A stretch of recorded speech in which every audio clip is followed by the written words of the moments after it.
Oke, selamat malam semuanya. Ya, ini Aftok edisi 24 Juli 2023. Seperti biasa, malam ini kita akan berikan update market ISG dan saham-saham yang sudah masuk di kolom komentar Aftok edisi terakhir. Baik, kita langsung mulai saja agar durasi tidak terlalu panjang. Sebelum saya mulai, silahkan bagi bapak yang sudah menonton Aftok dan belum subscribe channel ini, silahkan subscribe dan boleh di share ke teman-teman bapak ibu yang juga trading dan investasi saham. Dan bagi yang sudah merasakan manfaat dari informasi yang kami sampaikan di Aftok, jangan lupa untuk klik like.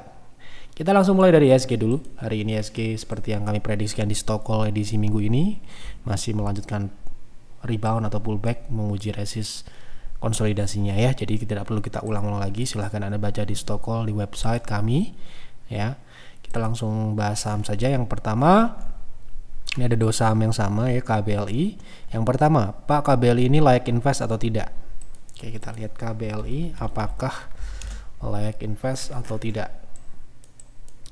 Kita lihat dari fundamentalnya ya. Fundamentalnya seperti apa? Karena untuk berinvestasi, pertama yang kita harus cek adalah fundamentalnya layak atau tidak, memenuhi syarat atau tidak. Jadi tentunya ini sesuai dengan syarat-syarat yang kami tetapkan gitu ya. Secara pertumbuhan kalau kita lihat dari 2016 sampai dengan 2022 cukup bagus ya. Wajar terjadi penurunan di 2020 dan 2021, namun di 2022 kembali sudah mulai mengalami pemulihan, meskipun pemulihannya ini belum bisa kembali sebelum pandemi ya, 4,5 triliun dan terakhir baru 2,2, dan kemungkinan kalau kita lihat dari pertumbuhan 2023 kuartal pertama ini masih akan sulit untuk kembali seperti 2019, artinya pertumbuhannya ini sedang proses pemulihan gitu ya. Kemudian kita lihat dari secara profitabilitas, kita lihat dari sini relatif kita lihat pertumbuhan yang bagus di atas. Tentunya kita harus lihat pertumbuhan di bawah. Pertumbuhan di bawah tidak terlalu stabil, bahkan ya di 2020 operasionalnya minus, artinya kemungkinan besar ini sangat tipis marginnya, kita akan cek nanti. Kemudian dari atas sampai bawah sampai dengan bottom line-nya juga hampir mirip-mirip ya, jadi tidak terlalu stabil, dan ya ini tipikal yang pertumbuhan yang signifikan tapi bisa jatuh gitu ya. Jadi dan biasanya ini disebabkan oleh margin yang tipis gitu ya. Dari sisi pertumbuhan masih banyak yang lebih bagus menurut saya. Kemudian dari profitabilitas kita cross check ya. Tadi perkiraan kita tidak akan tebal bisnisnya, ini terbukti di bottom line-nya ini sejak 2019 ya. Ini 2019 ini pun terus mengalami penurunan ya, di angka di bawah 5, artinya di bawah standar kami, di mana kami minimal 5%, itu pun kita masih mencari yang jauh lebih tinggi. Nah, oleh karena itu secara pertumbuhan profitabilitasnya kurang bagus, pertumbuhannya juga kurang bagus di bawah, dan ini bisa membuat ketidakstabilan ya. Artinya harga sahamnya harusnya volatilitasnya sangat tinggi. Kita coba cek. Nah, ini ya terrefleksi di harga saham yang naik dan turun secara signifikan. Jadi menurut saya ya, saham ini karena banyak pilihan, ada 600 saham lebih, saham kita akan memilih yang lain dibandingkan KBLI. Bukan berarti saham ini tidak bisa naik ya, tetapi secara fundamental tidak memenuhi syarat. Sekali lagi, tidak semua saham yang naik itu layak invest. Karena untuk layak invest tidak hanya sekedar naik, tetapi fundamentalnya memang layak gitu ya untuk dibeli jangka panjang dan kita hold jangka panjang gitu ya. Baik, seperti itu. Yang kedua, masih KBLI. Saya masih hold modal beli sama dengan rekomend PTR minggu lalu. Jadi kita sama dengan apa yang kami sampaikan tadi, bahwa saham ini memang potensinya naik, tapi bukan berarti ini layak invest ya. Jadi ini perlu dipahami ya, belum tentu saham yang naik itu layak invest. Tapi kita tradingkan ini saham ini kemarin di tanggal 5 Juli kita beli di 320 dengan target sudah tercapai, target kedua di 400 ya. Jadi saham ini sekarang ini 348, saya lihat potensinya ini bahkan sangat-sangat tinggi ya. Jadi ini salah satu saham yang kemungkinan memiliki return yang sangat tinggi untuk mungkin di semester kedua ya. Makanya ini saham ini kan baru saja berangkat, baru saja mulai naik ya. Seperti yang Bapak Ibu sudah tahu, kita tidak beli saham yang sudah naik, tetapi kita beli saham yang akan naik baik itu di PTR ataupun di Peer dan Peers gitu ya. Jadi saham ini kita beli kemarin masih posisinya baru mulai yang akan naik dan transaksinya baru meningkat akhir-akhir ini ya. Minggu kemarin baru naik ini ya, baru meningkat transaksinya. Biasanya ini dingin jadi otomatis tidak layak trading, dan baru dia meningkat setelah kita masuk. Karena kita melihat potensinya ini paling tidak ke 400, paling tidak ya, artinya harusnya potensi upside-nya masih lebih besar dari itu gitu ya. Kalau ke 400 mencapai TP kita yang kedua itu sekitar 15% dari harga saat ini. Tetapi kalau Anda beli sama dengan PTR di 320-an, berarti potensial profit Anda adalah sekitar 20-an 5% lah. Ya, tetapi itu minimal. Ya, minimal. Oke. Berarti bisa lebih tinggi, bisa. Karena apa? Karena ini pola rounding, ya. Pola rounding ini jika berjalan dengan sempurna, saham ini bisa naik. Ya, kita nggak mau mengiming-iming ya. Kita hanya bicara teknikalnya, potensinya. Sekali lagi ya, potensi. Harus tahu ya, apa itu potensi? Potensinya ini bisa ke 700, bahkan bisa ke 865, di mana ini adalah peak performance-nya. Sebelumnya adalah level tertinggi di 865. Berapa persen dari harga beli PTR kalau dia bisa ke sana? 118 sampai dengan 170%. Ya, kita nggak muluk-muluk ambil 100% tuh sudah sangat tinggi ya untuk saham ini, dan ini tipikal saham kilat ya. Kalau dia sudah naik, jangan harap Anda dapat ya. Cepat sekali naiknya, dan ya kalau sudah naik ya kita tidak rekomen lagi, karena seperti yang Anda tahu, kita tidak pernah beli saham yang sudah naik. Kita akan fokus saham yang akan naik. Dan posisi saat ini KBLI saya anggap sedang proses akan naik. Ya, risknya mungkin masih menarik kalau dibandingkan dengan upside-nya ya. Risknya itu sekarang ini masih di angka 12%, tapi ini kan sudah tidak memenuhi syarat di PTR. PTR itu nggak boleh loss ya, 5% itu nggak boleh. Lebih dari 5% nggak boleh. Otomatis saham yang potensi naik kalau misalkan punya risk lebih 5%, nggak mungkin kita akan rekomendasikan itu ya. Jadi saham ini potensinya lebih dari 100% dengan risk relatif ya 11 sampai dengan 15% lah gitu. Kalau dia bisa balik turun ke 15%, minus 15% dari harga saat ini, berarti dia akan kembali tidur alias konsolidasi. Itu ya. Itu adalah resiko yang ya seharusnya dengan potensi upside sebesar itu harusnya bisa diterima, tetapi lagi-lagi setiap orang memiliki profil masing-masing.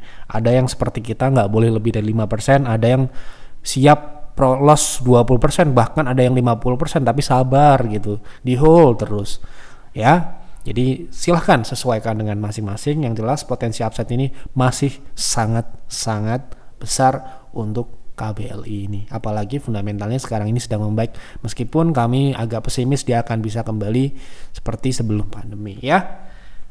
Jadi mungkin butuh proses beberapa tahun ke depan ya kalau untuk kita lihat dia kembali lagi ke fundamental sebelum pandemi ya, karena ya kita lihat dari profitabilitasnya sangat tipis, jadi sangat mudah untuk goyah gitu ya, sangat mudah untuk turun pertumbuhannya. Kita lanjut. Pak F, tolong bahas teknikal ASRI di hari Jumat kemarin terlihat menguat dengan volume yang lumayan. Namun hari ini kembali melemah. Apakah ini tanda ASRI masih berada di fase konsolidasi di rentang 140 sampai 200-an? Kita lihat ASRI. Masih konsolidasi ini. Bukan saya yang bilang, ini memang masih konsolidasi ya. Belum bisa melewati resist 208. Namun potensinya ini sepertinya akan diuji, dan kalau breakout ya berarti konsolidasi ini berakhir berpotensi naik ke 300-an. Jadi kalau misalkan hari ini tidak lanjut naik, itu sangat wajar karena ini adalah resist konsolidasi. Bagaimana kalau strateginya? Saya tidak ditanya ya, kalau saya akan menunggu breakout. Saya kan tidak ditanya. Nah, ini saya lihat potensi rounding bottom ini akan berlanjut ke 300 ya. Jadi probabilitasnya masih di atas 50% untuk roundingnya gitu. Oke, Pak, mohon bahas saham BTN. Apakah ada potensi untuk jangka panjang? Berapa support dan resistannya? Oke, BTN ini bank yang cukup lama recovernya dari pandemi, dan saya rasa memang dia sudah sakit sejak sebelum pandemi. Jadi kalau saya mungkin akan melihatnya adalah bisnisnya adalah properti, di mana di situ adalah penting kita melihat bagaimana terutama di residensial. Kita akan lihat bagaimana penyalurannya apakah akan lebih baik atau tidak. Tapi kita lihat dari kuartal 1 tahun ini BTN saya lihat ada sedikit perbaikan. Sedikit ya. Ingat ya, sedikit. Ya, tidak sama dengan saham bank-bank yang lain, bank BUMN yang lain, nggak sama. Gitu ya. Jadi ini sinyal positif, tetapi apabila di Bursa Efek Indonesia ini tidak ada bank yang lain yang lebih bagus, ya mau tidak mau, suka tidak suka saya akan pilih BTN. Tetapi masalahnya sekarang ini banyak sekali saham bank yang masih belum terrefleksikan harga sahamnya terhadap fundamental yang sudah. Bahkan ada beberapa bank sayangnya tidak terlalu banyak diekspos ya, tidak banyak yang ditanyakan. Itu dalam posisi saat ini itu fundamentalnya sudah pulih sejak 2021-2022, tapi harga sahamnya tuh masih di situ aja, ya. Nah, BTN ini, maaf ya, harga sahamnya memang hancur, memang layak, gitu ya. Bukan saya tidak suka dengan saham BUMN, tidak. Saya beli BRI, kita rekomendasikan BRI, kita rekomendasikan Bank Mandiri, BNI, karena memang fundamentalnya layak, bukan karena dia BUMN ataupun swasta, bukan. Kita akan objektif melihat kinerjanya, gitu ya. Kemarin ada yang nanya, kok nggak ada saham BUMN, Anda apa anti dengan BUMN? Tidak, kita invest di Telkom, tetapi bukan sekarang, gitu loh. Ya, seperti BTN ini pun kita nggak nyentuh karena apa? Bukan karena dia BUMN, bukan, tetapi memang kinerjanya tidak memenuhi syarat secara kuantitatif, ya. Dimana kalau YEF merekomendasikan berarti secara kuantitatif dia memenuhi syarat, ya, syarat-syarat yang ya kita sudah tetapkan. Kalau invest kan kita nggak mungkin kita beli semua, kita akan memilih mana yang layak dan sesuai dengan kita. Seperti itu. Kalau BTN ini sampai dengan hari ini, sampai dengan mungkin tahun ini, kita lihat juga properti masih komersial yang masih memimpin, tetapi untuk residensial masih agak berat karena ya kita akan melihat di situ itu efeknya akan ke kinerja BTN. Tetapi ya sekali lagi ya, ini bukan masalah dia bisa naik atau tidak. Kalaupun dia naik secara teknikal mungkin masih akan bergerak di bawah MA60 ya, katakanlah 1600. Jadi untuk trading nggak ada masalah, tetapi untuk invest menurut saya opsi-opsi yang lain banyak yang lebih menarik dan sayang untuk tidak dibeli dibandingkan BTN. Nanti BTN ketika bagus ya kita akan bilang bagus, tapi sekarang ini menurut saya bukan pilihan yang terbaik untuk saat ini. Sekalipun harga sahamnya turun dibandingkan dengan misalkan 2018, ya. Tapi banyak juga saham yang seperti ini, kondisi sahamnya turun tetapi fundamentalnya sudah sangat-sangat bagus. Sudah jauh lebih tinggi dibandingkan sebelum pandemi gitu ya. Jadi menurut saya semoga Bapak Ibu bisa memahami itu ya. Kita nggak bicara angka tetapi kita bicara secara umum seperti itu. Kalau kita melihat potensi investasi adalah kita mencari fundamental yang layak, tapi harga sahamnya memang belum diapresiasi oleh market.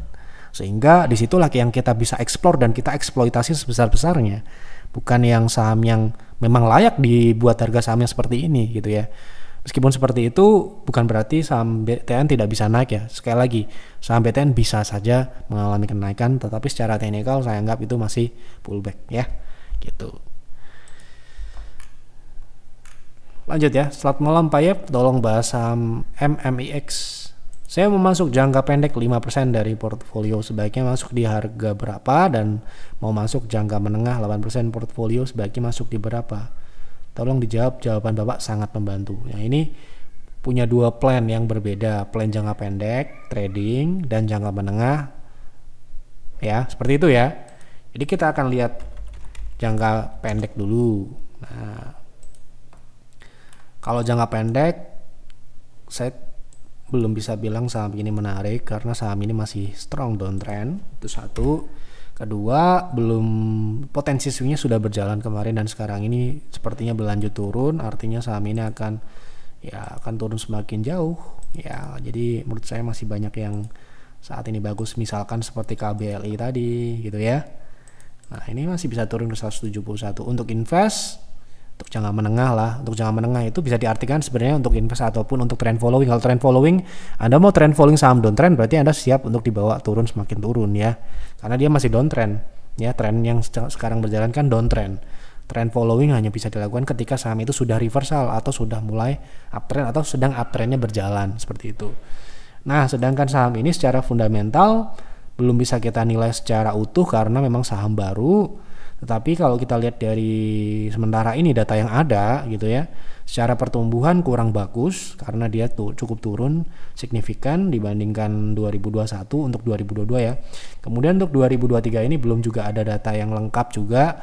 Ini kuartal satunya dia mengalami kenaikan secara year on year, namun mungkin ya ini bisa terjadi penambahan data lagi di kuartal kedua dan kuartal ketiga untuk memperkuat pondasi keputusan kita berinvestasi. Kalau kita investasinya datanya kurang lengkap, saya rasa kita masih gambling untuk invest di saham yang datanya tidak lengkap. Karena mohon maaf ya, sekali lagi kita invest itu tidak feelingmologi, kita menggunakan angka-angka yang ada dan proyeksi-proyeksi ke depan yang dasarnya dari angka-angka yang sudah ada dan ke depannya angka ekonominya seperti apa.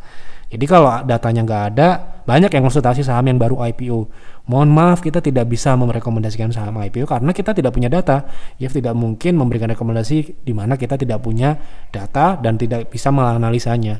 Jadi ya untuk MMIX ini juga termasuk salah satunya masih lemah untuk kita analisis. Secara pertumbuhan saya rasa pertumbuhannya ini masih kita pertanyakan karena di 2022 turunnya lumayan ya. Ada penurunan di situ. Oke, seperti itu.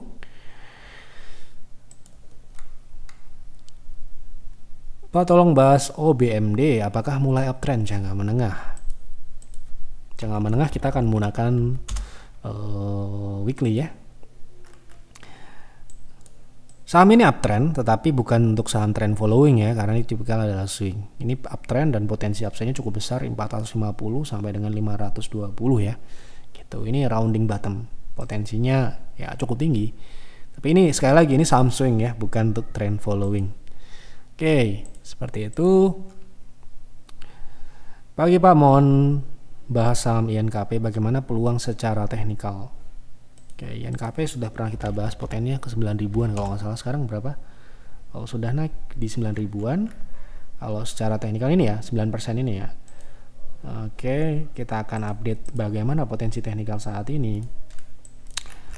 Kalau kita lihat dari teknikal yang saat ini saham INKP itu relatif sudah naik ya, seperti pembahasan sebelumnya target kita di 9.000, di mana itu adalah 0,3 ya, 0,3 itu di 9 ribuan. Artinya karena sudah naik ya pasti risknya ya sudah premium gitu kan. Nah, kalau sekarang ini risknya secara teknikal itu sekitar 8% di bawah M60 ya. Jadi misalkan saham ini INKP ini turun ke bawah sini ke 8.200, skenario naik ke 9 ribuan ini masih berjalan. Artinya apa? Kalau kita mau trading saham ini, bagusnya tunggu dia turun.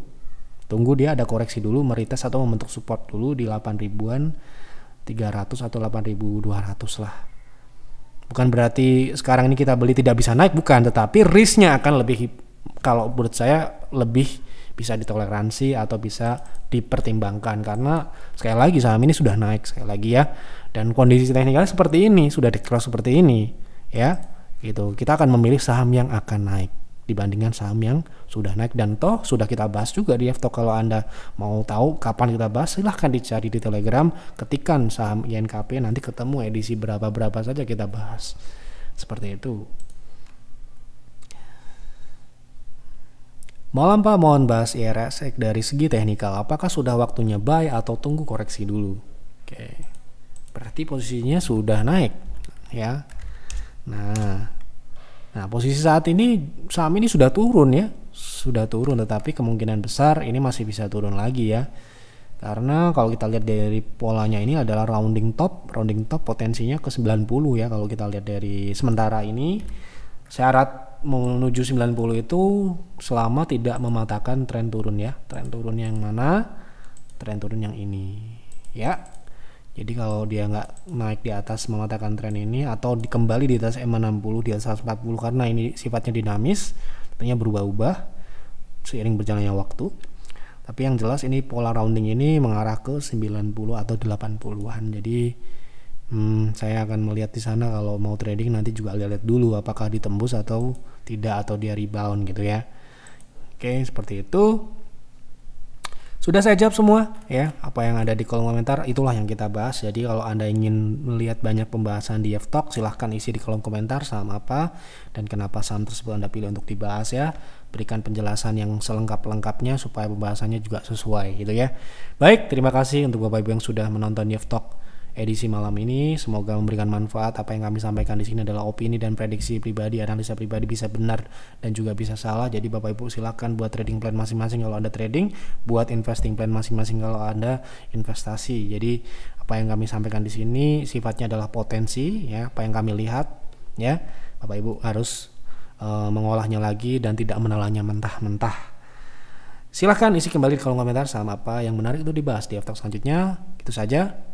Selamat malam dan selamat beristirahat.